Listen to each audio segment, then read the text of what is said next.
अस्सलाम वालेकुम प्यारे बच्चों। आज की हमारी कहानी का नाम है दो गायों की कहानी। किसी वक्त का जिक्र है, किसी जंगल में एक नदी हुआ करती थी, मगर इस नदी से दूसरे पार जाने का रास्ता बहुत कम था।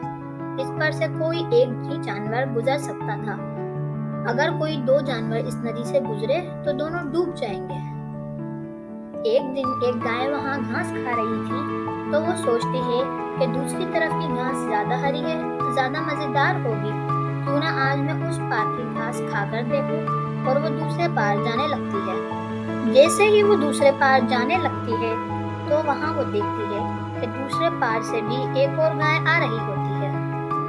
पहली गाय दूसरी गाय को कहती है कि मैं पहले इस नदी को पार करने के लिए चढ़ी हूँ, तो तुम वापस जाओ ताकि मैं उस पार जा सकूं।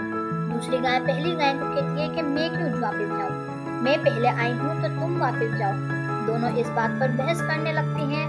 पहली गाय दूसरी गाय को कहती है कि तुम वापस जाओ। दूसरी गाय पहली गाय को कहती है कि तुम वापस जाओ। दूसरी गाय अपने दादा जान की बात सोचने लगती है कि दो बकरियां पुल पार करना चाहती थी, मगर एक दूसरे के लिए जगह नहीं बनाना चाहती थी और लड़ने लग गई।